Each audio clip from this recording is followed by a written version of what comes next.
Hey, it's Mission Native Survival. Thanks for joining me today for another segment of our 1 Minute Fire project. And today we're going to talk about bundles. I don't mean Tinder. Stay tuned. Alright, so I'm out here practicing some skills. It's a few degrees above freezing, so it's like 34, 35 degrees. Sun's going down, it's only going to get colder. So I got tons of wool on. And if you're looking for wool, we got tons of it on our site. Basically today I'm going to work on the Twig bundle fire, which is basically like taking a bunch of twigs and compressing them into a nice bundle, right? And then you break them, have all the breaks on one side, and you light a match and you put it right up inside that bundle where all those broken ends are of the twigs, and the fire just walks right up into the bundle. Now usually you tie it with something, whether it be roots or cordage, withies. I mean, there's tons of things, you know, grass, doesn't matter.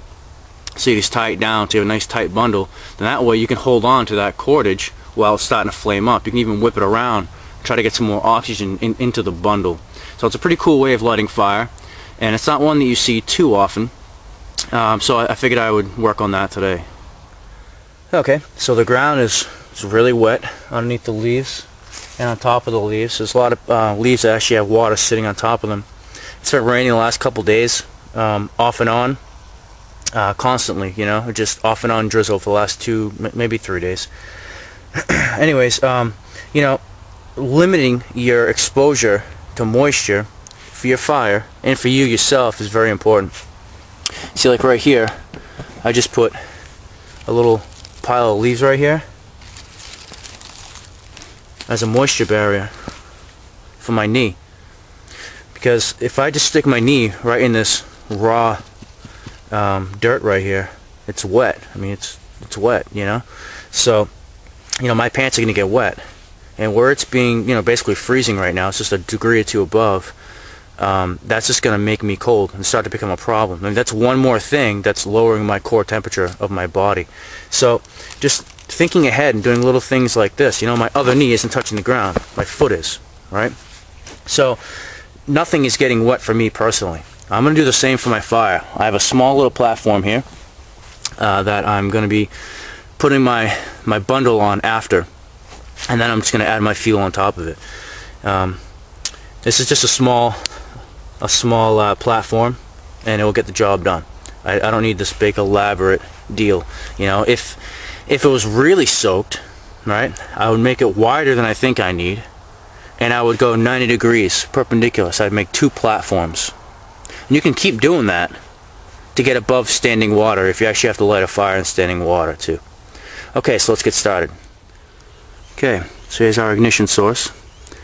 There was a very famous native from California called Ishi, and when he was asked what he thought the greatest technology that white man, the dominant culture, had ever invented, that he had ever seen, and he was introduced into the culture. You know, he hung out at universities, and he was in the cities in California, straight from the wilds. This is what he said: the match. This is the greatest technology that he'd seen, the culmination of our technology. So that's pretty cool. So what I'm going to do is, I'm going to just take a piece of flint from my kit. It's a strike anywhere match, and like I said earlier, I'm going to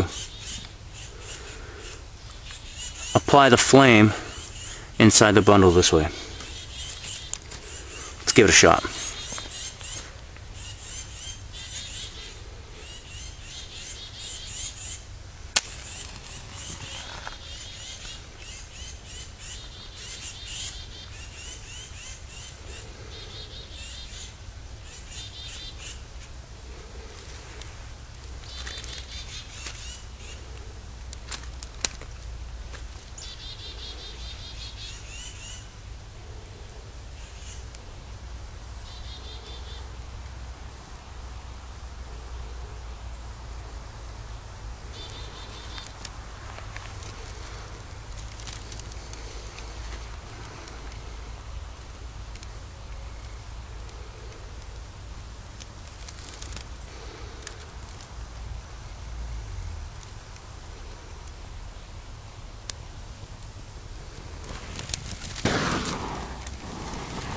Alright, now we're getting somewhere. Add my fuel to it.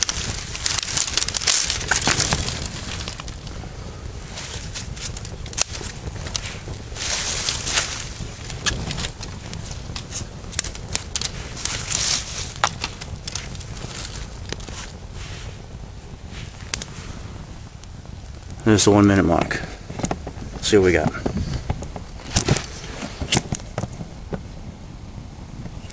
Well, it is knee high. It will be burning 10 minutes from now. Put my kit away. Get my matches away from the fire. So if I walk away, I come back in 10 minutes, this is still going to be burning. You know, I've got some stuff on here that's thicker. You know, I got some 1/2 inch stuff that's closer to 1 inch on here. Like this one right here. Now, it's not only about the size of the fuel that makes something sustainable, a fire sustainable. In my opinion, the definition of a sustainable fire is not only fuel size. Fuel size can be a watermark, if you will, a definition of a sustainable fire.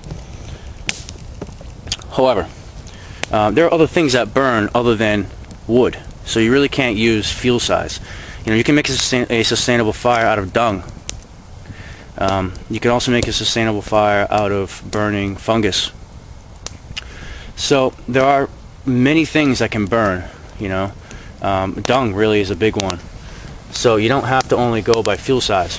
Now, usually if you have something burning that's 1 inch in diameter that's fuel, then it's gonna burn for 10 minutes at least. So you can then walk away and come back 10 minutes later after doing whatever you have to do, grab more fuel, etc. And it should still be cranking away for you. So in my opinion, that's the definition of a sustainable fire, where it's the fire burns for 10 minutes, no problems, and when you come back it's still burning. So I think fuel size definitely plays a part in that, but it's not the only measure of it, as other fuels can be burned. So I think it's really a time factor. Alright, well, it's been Mr. Native Survival. Thanks for joining me today for another 1 minute fire project. And this one barely passed. A twig bundle with a match will get you a 1 minute fire. That's sustainable, but not including prep, right?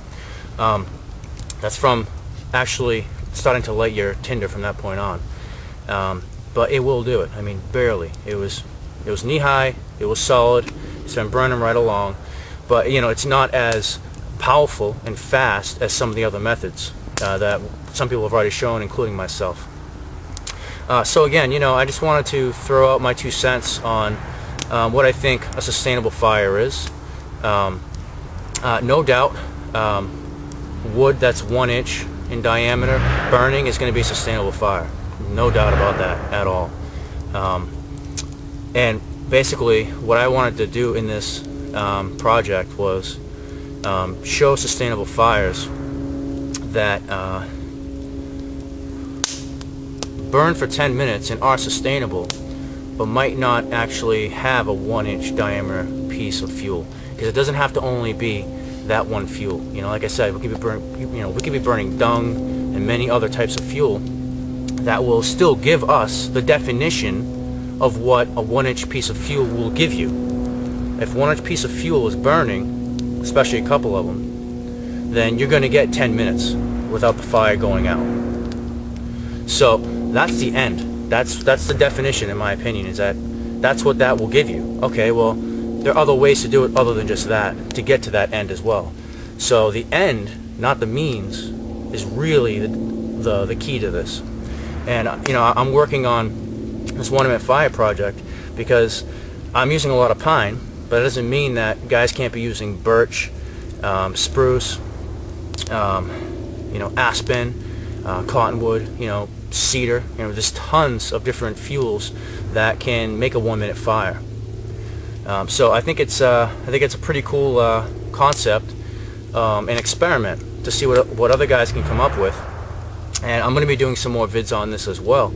You know, I'm thinking during wet weather, you know, and obviously I'd probably be going with feather sticks, right? So stay tuned for that. And appreciate your views, your comments, and your support. I'll see you guys in the next one. Take care.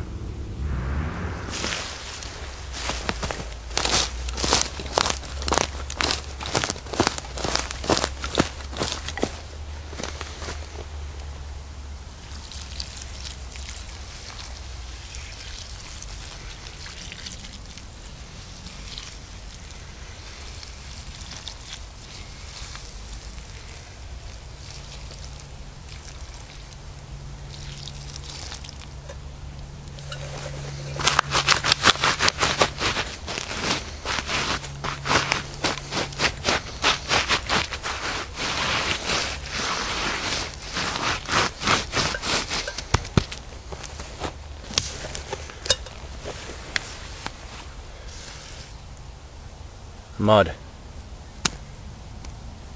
I could hold it. Now it's safe.